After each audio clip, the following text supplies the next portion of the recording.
Assalamualaikum warahmatullahi wabarakatuh. Sebelumnya terima kasih kepada Ibu Dr. Kiki Zakiah MSI selaku dosen pengampu mata kuliah Sosiologi dan Antropologi. Kami dari kelompok 8 dengan anggota saya sendiri Anissa Najwa dengan NPM 028, Tasya Hamida dengan NPM 027 dan Tira Haifa dengan NPM 016. Kami di sini akan mempresentasikan bab 11 dengan tema Kota, Anak Jalanan, Gelandangan, serta Pengemis.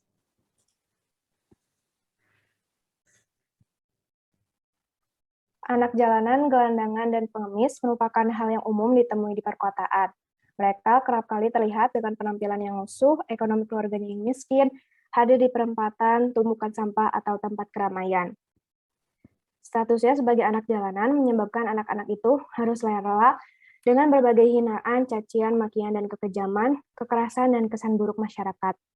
Dalam Undang-Undang Nomor 23 Tahun 2002 tentang Perlindungan Anak, pada pasal 4 dijelaskan bahwa setiap anak berhak untuk dapat hidup, tumbuh, berkembang, dan berpartisipasi secara wajar sesuai dengan harkat dan martabat kemanusiaan serta mendapat perlindungan dari kekerasan dan diskriminasi. Menurut PBB, anak jalanan adalah anak yang menghabiskan sebagian besar waktunya di jalanan untuk bekerja, bermain, atau beraktivitas lainnya. Sedangkan menurut Departemen Sosial, anak jalanan adalah anak yang sebagian besar menghabiskan waktunya untuk mencari nafkah atau berkeliaran di jalanan atau tempat-tempat umum lainnya. Berdasarkan pengertian tersebut, Atwar Bajari membedakan anak jalanan menjadi 3 kelompok. Yang pertama adalah children on the street, yaitu anak-anak yang mempunyai kegiatan ekonomi sebagai pekerja, anak di jalanan, atau masih mempunyai hubungan yang kuat dengan orang tua mereka. Yang kedua adalah children of the street, yaitu anak-anak yang berpartisipasi penuh di jalanan, baik secara sosial maupun ekonomi. Dan yang ketiga adalah children families of the street, yaitu anak-anak yang berasal dari keluarga yang hidup di jalanan. Selanjutnya, Departemen Sosial mengelompokkan anak jalanan menjadi 4 kategori. Yang pertama adalah anak jalanan yang hidup di jalanan, yang kedua anak jalanan yang bekerja di jalanan, yang ketiga anak yang rentan menjadi anak jalanan, dan yang keempat adalah anak jalanan yang berusia di atas 16 tahun. Masing-masing kategori memiliki kriteria tersendiri, namun terdapat beberapa kesamaan di antara 4 kategori tersebut, yaitu hubungan yang tidak teratur dengan keluarga, menghabiskan 4-8 jam, bahkan lebih berada di jalanan.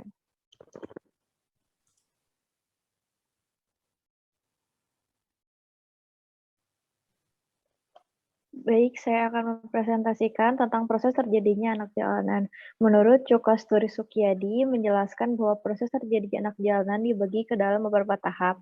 Yang pertama itu tahap pengetahuan sampai adanya ketertarikan. Di sini tuh ada kebiasaan berkelompok dari anak-anak di perkampungan. Nah, nanti bersama kelompoknya, mereka akan berjalan-jalan ke tempat yang sudah disepakati bersama.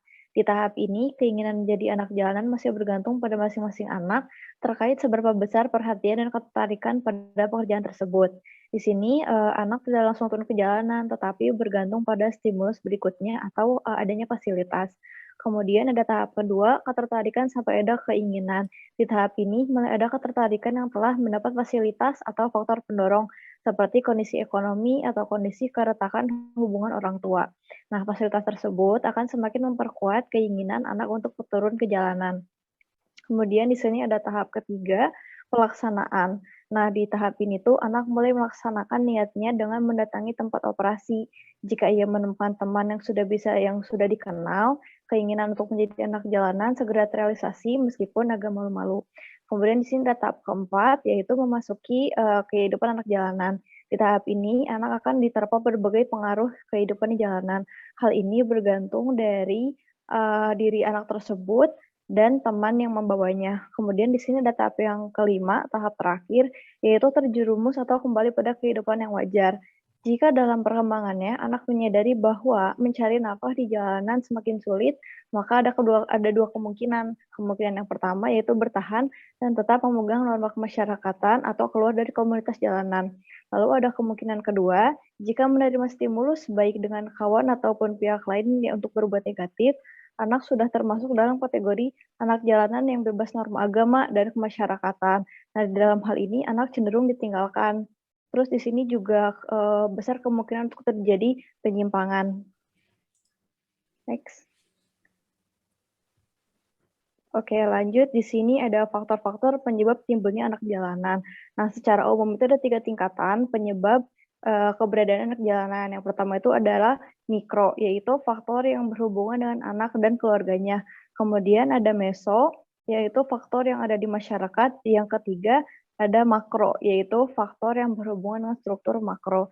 Nah, di sini tuh ada 2 faktor yang menyebabkan anak dan keluarganya terpisah. Yang pertama ada faktor pendorong dan ada faktor penarik. Nah, di sini faktor pendorong itu terbagi menjadi 4 klasifikasi. Yang pertama itu keadaan ekonomi keluarga semakin dipersulit oleh adanya kebutuhan yang ditanggung oleh kepala keluarga sehingga anak disuruh ataupun sukarela membantu mengatasi kondisi ekonomi tersebut.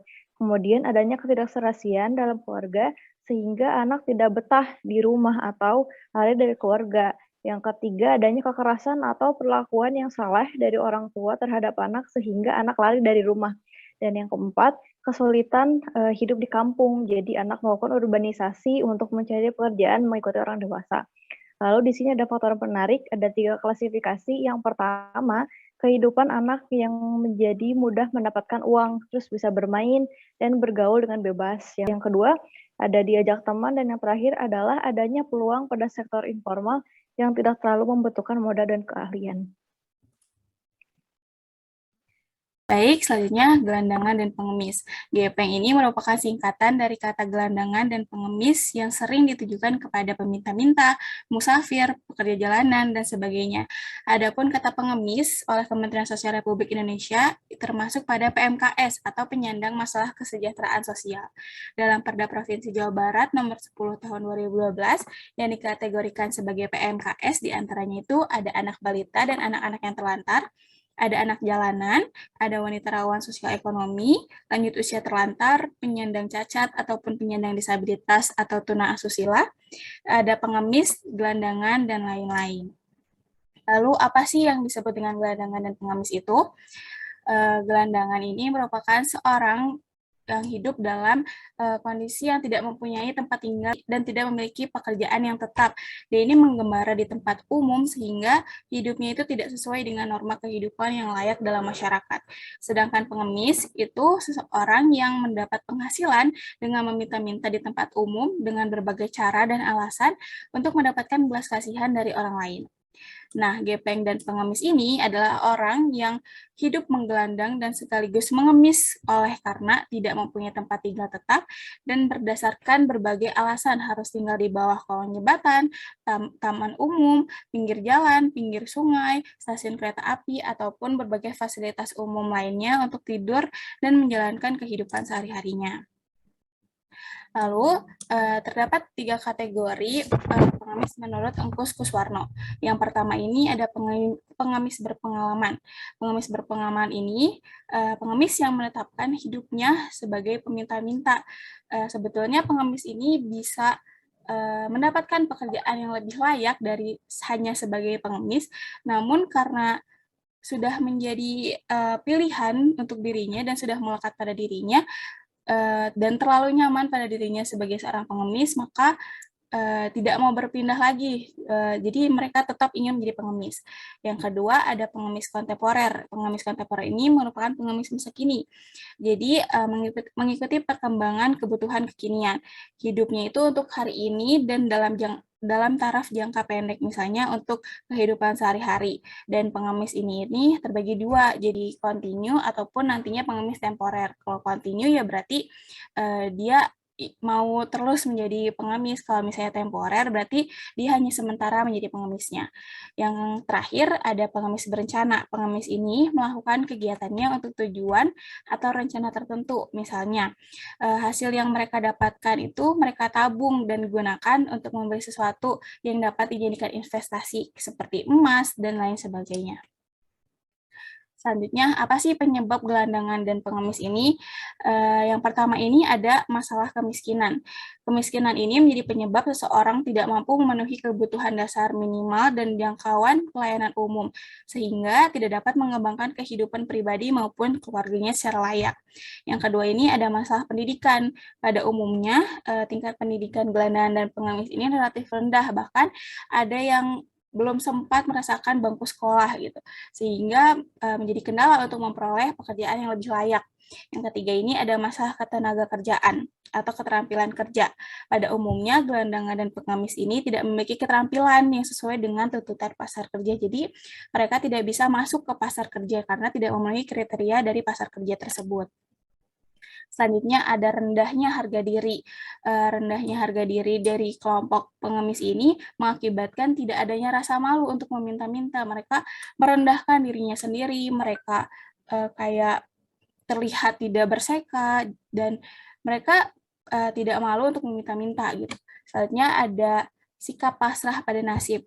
Mereka menganggap bahwa kemiskinan dan kondisi mereka yang sekarang ini sebagai gelandangan dan pengemis itu merupakan nasib, sehingga tidak ada kemauan untuk melakukan perubahan. Jadi mereka udah pasrah gitu, mereka udah nggak mau untuk merubah dirinya menjadi lebih baik atau ingin belajar lebih gitu. Mereka sudah, ya udah ini diri saya sendiri, saya udah nasib sebagai pengemis dan gelandangan.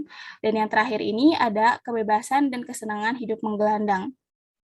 Ada kenikmatan tersendiri bagi sebagian besar gelandang pengemis yang hidup menggelandang, karena mereka merasa tidak terikat oleh peraturan dan norma yang kadang-kadang membebani mereka, sehingga mengemis adalah salah satu mata pencariannya.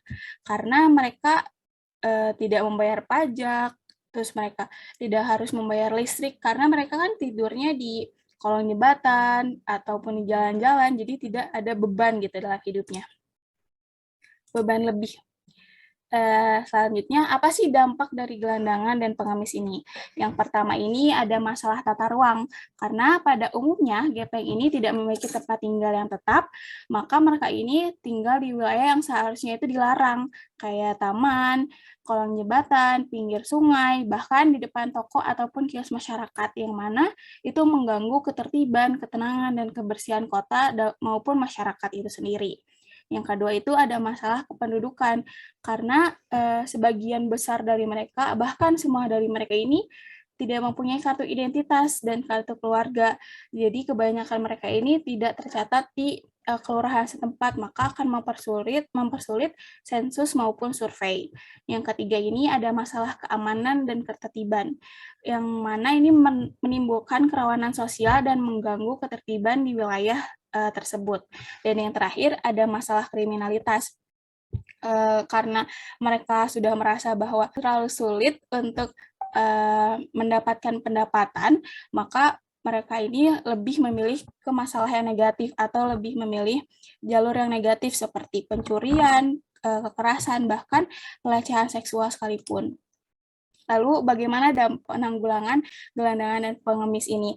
Menurut PP nomor 31 tahun 1980, ini meliputi usaha-usaha. Yang pertama ada usaha preventif.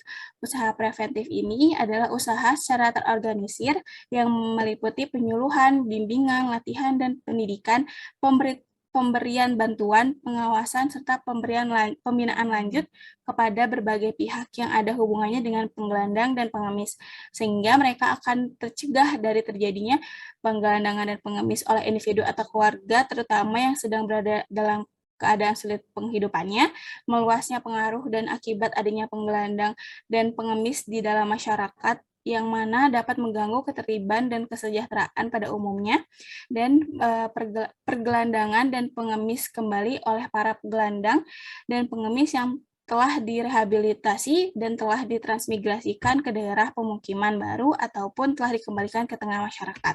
Yang kedua ini ada usaha represif, yaitu usaha yang terorganisir baik melalui lembaga maupun bukan, dengan maksud menghilangkan para gelandang dan pengemis serta mencegah meluasnya di dalam masyarakat itu. Usaha represif ini meliputi razia dan penampungan sementara untuk diseleksi.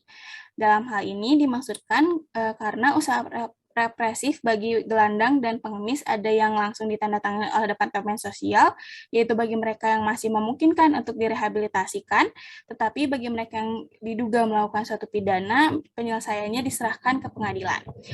Ya, dan yang terakhir ini adalah usaha rehabilitatif. Usaha rehabilitatif ini adalah usaha-usaha yang terorganisir, meliputi usaha penyantunan, pemberian latihan dan pendidikan, pemulihan kemampuan dan penyaluran kembali, baik di ke daerah-daerah pemukiman baru melalui transmigrasi maupun ke tengah-tengah masyarakat. Pengawasan serta pembinaan lanjut untuk rehabilitatif ini dilaksanakan oleh panti sosial. Nah, pelaksanaan-pelaksanaan yang tadi ini bertujuan agar tidak terjadinya penggelandangan dan pengemis lebih banyak, serta mencegah meluasnya pengaruh akibat pergelandangan dan pengemisan di dalam masyarakat, dan memasyarakatkan kembali gelandangan dan pengemis menjadi anggota masyarakat yang menghayati harga diri, serta memungkinkan pengembangan para gelandangan dan pengemis untuk memiliki kembali kemampuan guna mencapai taraf hidup, kehidupan, dan penghidupan yang layak sesuai dengan harkat martabat manusia sebagai warga negara Republik Indonesia. Mungkin sekian dari kelompok kami. Mohon maaf apabila ada kesalahan. Terima kasih atas perhatiannya. Wassalamualaikum warahmatullahi wabarakatuh.